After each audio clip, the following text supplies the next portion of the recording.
बिस्मिल्लाहिर्रहमानिर्रहीम। अस्सलामु अलैकुम मेरे प्यारे भाइयों और बहनों, आज हम आपको एक ऐसे मासूम बच्चे की कहानी सुनाने वाले हैं जो कभी कचरे के ढेर में रोजी ढूंढता था, जिसके पास न सहारा था न कोई सिफारिश। लेकिन अल्लाह ताला ने उसकी मेहनत और सब्र को ऐसा मकाम दिया कि उसकी आवाज मुल्क के सबसे बड़े हुक्मरानों तक पहुंच गई। आज आप जानेंगे कैसे एक गरीब लड़के ने अपने हौसले, दुआ और ईमान से बड़े बड़े लोगों की आंखें खोल दीं। वीडियो आखिर तक जरूर देखिए, क्योंकि अंत में जो सच्चाई सामने आएगी वो आपको अल्लाह की कुदरत पर यकीन दिला देगी, इंशाअल्लाह। आज हम आपको एक बहुत ही रोचक वाक्य सुनाने जा रहे हैं जो 11 साल के एक छोटे लड़के इब्राहिम का है। यह लड़का उत्तर प्रदेश के गोरखपुर शहर के एक गरीब मोहल्ले में रहता था, जहां गलियां तंग थीं और कचरे के ढेर पहाड़ जैसी नजर आते थे। इब्राहिम की उम्र सिर्फ 11 साल थी और वह कभी मदरसा या किसी इस्लामी शिक्षा केंद्र में नहीं गया। इसके पीछे वजह यह थी कि इसके अम्मा बाबा का इस दुनिया से इंतकाल हो चुका था, इसलिए यह अपनी नानी के साथ रहता था। नानी के पास किताबें खरीदने या पढ़ाई के लिए पैसे नहीं थे, इसलिए इब्राहिम कभी स्कूल नहीं जा सका। दिन भर यह मेहनत करता, कचरा चुनता, बोतलें और प्लास्टिक इकट्ठा करता और उन्हें बेचकर खाने पीने का इंतजाम करता। साथ ही अपनी नानी के लिए इलाज और दवाई का इंतजाम भी करता। एक दिन शाम को बहुत ठंड थी। गोरखपुर की गलियों में अमीरों के आलीशान वाहन गुजर रहे थे। वहीं पास एक पतला सा लड़का खड़ा था जो कचरे के ढेर में कुछ ढूंढ रहा था। उसके कपड़े फटे हुए थे और हाथ मैले थे, लेकिन उसकी आंखों में एक अजीब सी चमक थी, जैसे किसी नेक काम की उम्मीद जगी हो। उसी दिन शहर में एक बड़ा कार्यक्रम हो रहा था, जिसमें योगी आदित्यनाथ और प्रधानमंत्री नरेंद्र मोदी मंच पर थे। सड़क के दोनों तरफ बड़े बड़े बैनर लगे थे, जिन पर लिखा था, सबका साथ सबका विकास। भीड़ में लोग नारे लगा रहे थे, झंडे लहरा रहे थे और सुरक्षा के घेरे में हजारों लोग खड़े थे। इब्राहिम यह सब दूर से देख रहा था। उसके हाथ में एक पुरानी प्लास्टिक की थैली थी, जिसमें दिन भर की मेहनत का सामान था, कुछ खाली बोतलें, कागज के टुकड़े और एक टूटा हुआ फूलदान। अचानक भीड़ में से एक कागज का टुकड़ा उड़कर उसके पैरों के पास गिरा। उसने उठाया और देखा कि उस पर बड़े अक्षरों में लिखा था, सबका साथ सबका विकास। इब्राहिम ने उस शब्द को देखकर अपने दिल में ठान लिया कि चाहे हालत कैसी भी हो, मेहनत, ईमानदारी और नेक नियत से इंसान अपने मकसद तक पहुंच सकता है। इब्राहिम ने उस कागज के टुकड़े को ध्यान से देखा और फिर बहुत सुकून से बोला, अल्लाह की बारगाह में सब बराबर हैं। यह कागज भी, यह कूड़ा भी और यह बड़े बड़े लोग भी जो इस जलसे में शामिल हैं। यह कहते हुए इब्राहिम ने अल्लाह पर भरोसा करते हुए धीरे धीरे मंच की तरफ कदम बढ़ाने शुरू कर दिए। तभी अचानक भीड़ में हलचल मच गई। सिक्योरिटी वालों की नजर उस पर पड़ी कि एक छोटा सा बच्चा मंच की ओर जा रहा है। यह देखकर सिक्योरिटी वाले तुरंत हरकत में आए और इब्राहिम को पकड़कर वापस बाहर ले जाने लगे। लेकिन उसी वक्त योगी जी ने अपने हाथ उठाकर उन्हें इशारा किया और कहा, रुको, पहले सुन लेते हैं कि यह बच्चा क्या कहना चाहता है। सबने सोचा कि शायद यह बच्चा कुछ मदद या कुछ मांगने के लिए आया होगा। इसके बाद सिक्योरिटी वाले इब्राहिम को पकड़कर योगी जी के पास ले आए। जब योगी जी ने ध्यान से देखा तो उनके सामने एक 10-11 साल का मासूम बच्चा खड़ा था, जिसके कपड़े फटे हुए थे और हाथ मेहनत से मैले हो चुके थे। यह देखकर योगी जी ने मुस्कुराते हुए कहा, बोलो बेटा, क्या कहना चाहते हो? अब पूरे मैदान की निगाहें उस छोटे से बच्चे पर टिक गई थीं। फिर उसे माइक थमा दिया गया। उसके छोटे छोटे हाथ हल्के हल्के कांप रहे थे, लेकिन उसकी आंखों में एक खास तरह की रोशनी थी, जैसे अल्लाह की मदद उसके साथ हो। जैसे ही उसने बोलना शुरू किया, उसकी आवाज में अपने आप एक अजीब सी ताकत आ गई। आवाज भले ही हल्की कांप रही थी, लेकिन अल्फाज साफ और दिल से निकल रहे थे। देखते ही देखते इब्राहिम की मासूम आवाज पूरे मैदान में गूंजने लगी। इब्राहिम बोला, साहब, मैं 11 साल का एक गरीब लड़का हूं। मैं रोज कचरा बिनता हूं और अपनी नानी के लिए रोजी का इंतजाम करता हूं। इस काम के दौरान मैंने बहुत कुछ देखा है।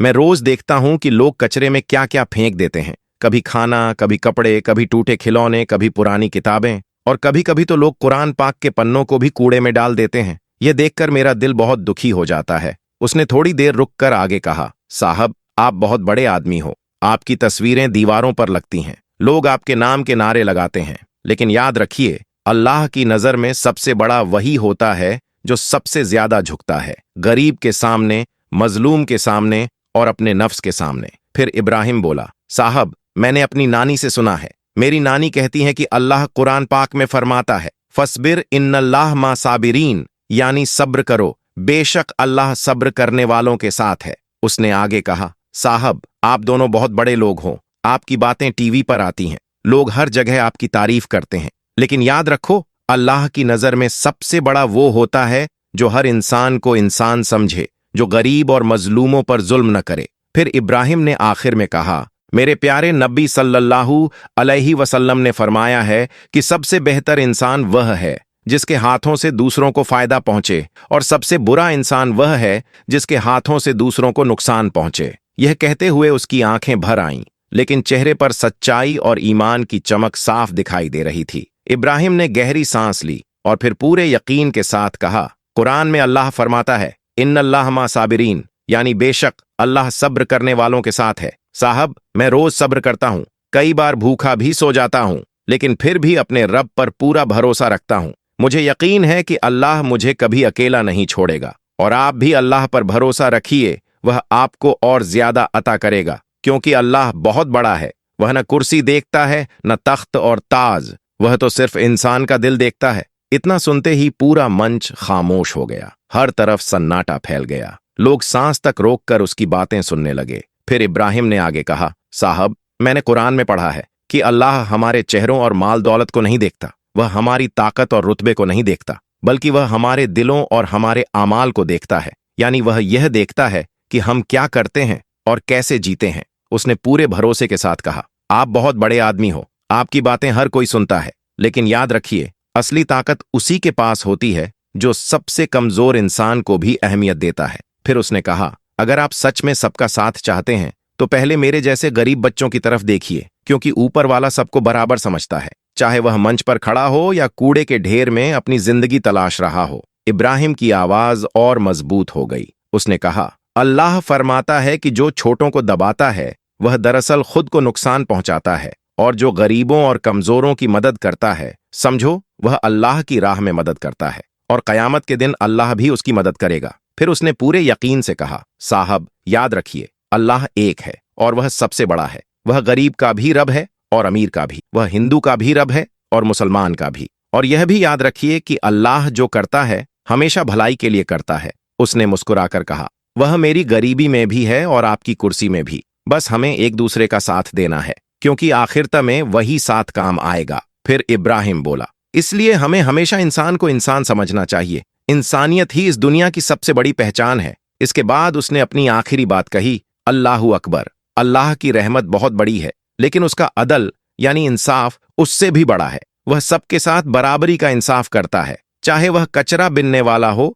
या तख्त पर बैठा हुआ इंसान। इतना कहते ही पूरा मंच फिर से खामोशी में डूब गया। उस पल प्रधानमंत्री और मुख्यमंत्री की आंखें भी शायद पहली बार किसी ऐसे बच्चे पर ठहर गई थीं जिसके पास न कुर्सी थी न ताकत, बस एक सच्चा और पाक दिल था। इसके बाद योगी जी तुरंत खड़े हुए, वह मंच से नीचे आए, इब्राहिम की पीठ थपथपाई और उसे अपने सीने से लगा लिया। फिर भावुक होकर बोले, बेटा, आज तुमने हमें याद दिला दिया कि सच्चाई और ईमानदारी ही इंसान की सबसे बड़ी ताकत होती है। फिर योगी जी ने सबके सामने ऐलान किया कि इब्राहिम की पढ़ाई का पूरा खर्च वह खुद उठाएंगे और उसकी माली मदद भी करेंगे, ताकि यह बच्चा आगे चलकर अपने सपनों को पूरा कर सके। यह सब सुनकर प्रधानमंत्री नरेंद्र मोदी ने भी अपनी गर्दन हिलाकर हामी भरी और फिर पूरे जोश के साथ तालियां बजाने लगे। उनके साथ ही पूरा मैदान तालियों की गूंज से भर गया। हर तरफ तारीफ और सम्मान की आवाजें सुनाई देने लगीं। दोस्तों, इसके बाद इब्राहिम चुपचाप मंच से नीचे उतर आया, लेकिन उस दिन उसकी मासूम सी आवाज सिर्फ उस मैदान तक सीमित नहीं रही, बल्कि पूरे देश में गूंज उठी। फिर वह बच्चा वापस उसी तंग गली में लौट गया जहां से वह आया था, लेकिन आज उसके चेहरे पर एक अलग ही नूर और सुकून था, क्योंकि उसके दिल में यह एहसास था कि अल्लाह पाक ने उसकी छोटी सी बात को बहुत बड़ा मकाम दे दिया है। उस दिन के बाद इब्राहिम की कही हुई बातें पूरे शहर में फैल गईं। लोग आपस में कहने लगे कि एक कचरा बिनने वाले मासूम लड़के ने दो सबसे बड़े लोगों यानी योगी जी और प्रधानमंत्री नरेंद्र मोदी की भी आंखें खोल दीं और उन्हें यह याद दिला दिया कि अल्लाह एक है और वही सबसे बड़ा है। हम सब अल्लाह ताला से दुआ करते हैं कि वह हमें और आपको भी सच बोलने की हिम्मत अता फरमाए, चाहे हमारी उम्र कितनी भी छोटी क्यों ना हो। और साथ ही अल्लाह पाक हमें गरीबों, मजबूरों और जरूरतमंदों की मदद करने की तौफीक भी अता फरमाए। आमीन, अल्लाहुम्मा आमीन। दोस्तों, ये वाकया हमें यही सिखाता है कि अल्लाह की ताकत किसी कुर्सी, किसी ओहदे या किसी दुनियावी ताकत की मोहताज नहीं होती। वह जब चाहता है किसी मासूम बच्चे की जुबान से हक की आवाज बुलंद कर देता है, और जब चाहता है अपने बंदों की खुद हिफाजत फरमाता है। आज के दौर में जब जुल्म और नाइंसाफी आम होती जा रही है, ऐसे वाकयात इंसान को रुककर सोचने पर मजबूर कर देते हैं और हमें याद दिलाते हैं कि सच, सब्र और इंसानियत ही असली कामयाबी का रास्ता है। दोस्तों, अब हम आपको एक और ऐसा सच्चा वाकया सुनाने जा रहे हैं जिसे सुनकर आप खुद कह उठेंगे, बेशक अल्लाह जो चाहता है वही होकर रहता है। क्योंकि जब रब की मदद साथ हो तो कोई ताकत उसके फैसले को बदल नहीं सकती। दोस्तों, जैसा कि आप सभी जानते हैं, इस वक्त भारत में लगातार मस्जिदों, मदरसों और मज़ारों को लेकर हालात बेहद नाजुक बने हुए हैं। कई जगहों पर बुलडोजर चलाए जा रहे हैं और एक के बाद एक अल्लाह के घरों को नुकसान पहुंचाने की कोशिश की जा रही है। इसी सिलसिले में हाल ही में दिल्ली की एक खबर आपने जरूर देखी और सुनी होगी, जहां दिल्ली हाई कोर्ट के आदेश के बाद एमसीडी के कुछ अधिकारी बुलडोजर लेकर एक मस्जिद को गिराने के इरादे से पहुंचे थे। वहां पहुंचते ही उन्होंने मशीनें चलानी शुरू कर दी।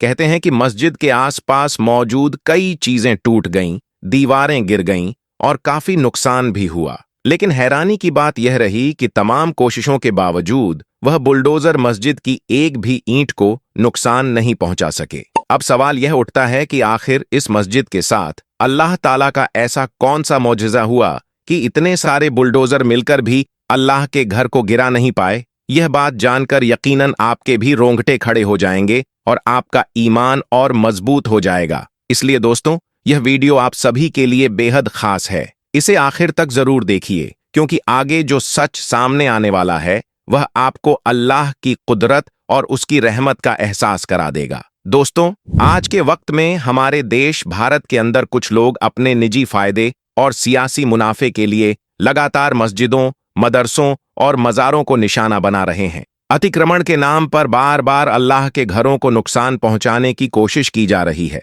कहीं बुलडोजर चलाए जा रहे हैं तो कहीं मुकदमे दर्ज कराए जा रहे हैं ताकि मस्जिदों और मदरसों को हटाया जा सके। कुछ दिन पहले आपने उत्तराखंड के हल्द्वानी का मामला जरूर देखा होगा, जहां पुलिस प्रशासन भारी सुरक्षा बल के साथ बुलडोजर लेकर एक मस्जिद को गिराने पहुंचा था। जैसे ही कार्रवाई शुरू हुई, वहां मौजूद मुसलमानों का दर्द और गुस्सा सामने आ गया और उन्होंने इसका विरोध किया। हालात बिगड़ गए, माहौल तनावपूर्ण हो गया और फिर स्थिति को संभालने के लिए सख्त कदम उठाने पड़े। कई पुलिसकर्मी भी घायल हुए और आखिरकार वहां कर्फ्यू लगाना पड़ा। इसके कुछ दिनों बाद ऐसा ही एक और मामला मेहरौली से सामने आया, जहां भी एक मस्जिद को निशाना बनाया गया। फिर कोल्हापुर से भी एक खबर आई जिसमें कुछ लोगों ने मस्जिद के खिलाफ शिकायत दर्ज कराई और कहा कि उसका निर्माण अवैध है। अब यहाँ एक बड़ा सवाल खड़ा होता है, क्या इस देश में मौजूद सारी मस्जिदें और मदरसे ही अवैध हैं, और क्या बाकी सभी धर्मस्थल पूरी तरह वैध हैं? क्योंकि आज के ज्यादातर मामलों में सिर्फ मस्जिदों और मदरसों को ही अतिक्रमण के नाम पर तोड़ा जा रहा है। दोस्तों, इसी सिलसिले में दिल्ली से आई एक खबर आपने जरूर सुनी होगी। एक शिकायत के बाद नगर निगम के अधिकारी भारी सुरक्षा और बुलडोजर के साथ एक बहुत पुरानी मस्जिद, फैज इलाही मस्जिद, को गिराने पहुंचे। यह मस्जिद दिल्ली के तुर्कमान गेट इलाके में मौजूद है। जब अधिकारी वहां पहुंचे तो उन्होंने मस्जिद के आसपास बने मकानों और ढांचों को तोड़ना शुरू कर दिया। देखते ही देखते माहौल में अफरा तफरी मच गई। लेकिन तभी अल्लाह पाक का ऐसा करिश्मा सामने आया जिसे देखकर मस्जिद गिराने आए लोग अपने बुलडोजर छोड़कर पीछे हटने पर मजबूर हो गए। अब आखिर ऐसा क्या हुआ कि पूरी कार्रवाई रुक गई? अल्लाह की कौन सी रहमत वहां नाजिल हुई? यह जानने के लिए आपको यह वीडियो आखिर तक जरूर देखना चाहिए। दोस्तों, फैज इलाही मस्जिद कोई नई मस्जिद नहीं है। यह दिल्ली की बहुत पुरानी मस्जिदों में से एक है। सदियों से इस अल्लाह के घर में लोग इबादत करते आ रहे हैं। यहाँ नमाज अदा की जाती रही है, अमन और सुकून की दुआएं मांगी जाती रही हैं और लोगों को दिल का चैन मिलता रहा है। लेकिन पिछले कुछ सालों में मस्जिद के आसपास कई गलत तरीके से निर्माण हो गए थे। कई मकान, होटल और दुकानें बिना सही अनुमति के बना ली गई थीं। इसके बावजूद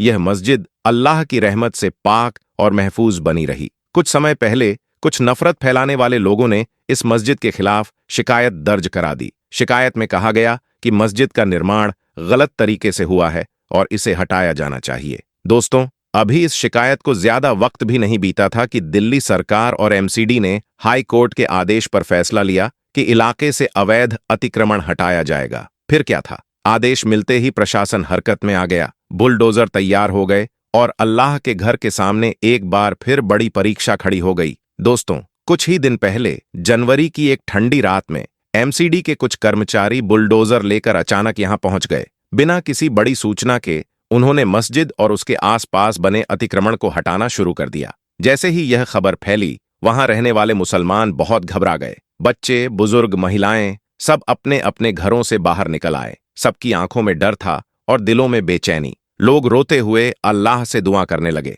या अल्लाह, आज तेरा घर खतरे में है, या रब, अपने इस मुकद्दस घर की इज्जत बचा ले, अपनी इबादतगाह की हिफाजत फरमा। एक तरफ मुसलमान सजदे और दुआ में मशगूल थे, तो दूसरी तरफ एमसीडी के बुलडोजर लगातार अवैध निर्माण गिरा रहे थे।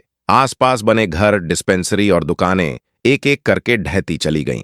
लेकिन इन सबके बीच फैज इलाही मस्जिद अब भी अपनी शान और वकार के साथ खड़ी थी, जैसे अल्लाह की रहमत उसे ढक कर रखे हुए हो। इसके बावजूद नगर निगम की कार्रवाई नहीं रुकी। कुछ देर बाद बुलडोजर मस्जिद की तरफ बढ़ने लगे। यह देखकर कुछ मुसलमान आगे आए और इसका विरोध करने लगे। उनमें सिर्फ मर्द ही नहीं बल्कि औरतें भी शामिल थीं। कुछ लोग बुलडोजर के सामने लेट गए और मस्जिद को बचाने की कोशिश करने लगे। वे अपनी जान की परवाह किए बिना अल्लाह के घर के लिए खड़े हो गए। लेकिन तभी पुलिस प्रशासन ने सख्ती दिखाई और सभी को वहां से हटा दिया। इसके बाद बुलडोजर मस्जिद की ओर बढ़ाए जाने लगे। ये देखकर वहां मौजूद मुसलमान बेहद परेशान हो गए। वे अलग अलग कोनों में खड़े होकर रोते हुए अल्लाह से फरियाद करने लगे, या अल्लाह, अपने इस घर की हिफाजत फरमा, या रब, अब हमारे पास तेरे सिवा कोई सहारा नहीं है। इसी दौरान अल्लाह पाक की कुदरत का ऐसा नजारा सामने आया जिसे देखकर वहां अफरा तफरी मच गई।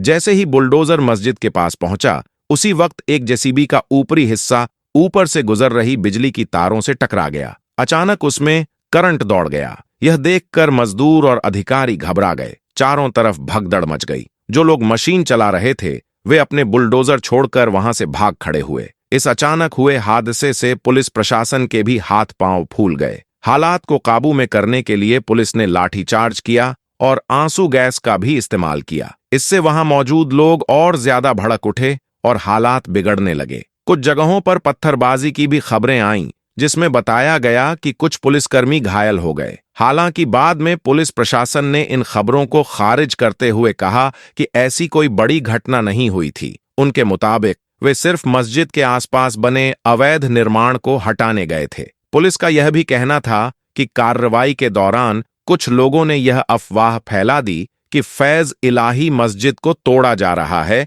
जिससे माहौल बिगड़ गया। यह सब देखकर बड़ी तादाद में मुसलमान मस्जिद के आसपास जमा हो गए। हालात धीरे धीरे तनावपूर्ण होने लगे। गुस्से और बेचैनी में कुछ लोगों ने पत्थरबाजी शुरू कर दी, जिसमें बताया गया कि कुछ पुलिसकर्मी घायल भी हो गए। जब स्थिति हाथ से निकलने लगी तो पुलिस ने भी हल्का लाठीचार्ज किया और भीड़ को तितर बितर करने के लिए आंसू गैस का इस्तेमाल किया। पूरे इलाके में अफरा तफरी का माहौल बन गया। इसके बाद पुलिस प्रशासन ने इस मामले में कई लोगों को हिरासत में लिया और सोशल मीडिया पर फैलाए जा रहे भड़काऊ वीडियो की भी पहचान शुरू कर दी। ऐसे लोगों पर नजर रखी जा रही है जो माहौल बिगाड़ने की कोशिश कर रहे थे। वहीं दूसरी ओर मस्जिद कमेटी का साफ कहना है कि यह मस्जिद वक्फ बोर्ड की संपत्ति है और इसके सभी कागजात मौजूद हैं, जबकि एमसीडी का दावा है कि मस्जिद से जुड़े किसी भी वैध दस्तावेज को उनके सामने पेश नहीं किया गया। इसी वजह से यह कार्रवाई की गई। फिलहाल पूरे इलाके में भारी पुलिस बल तैनात कर दिया गया है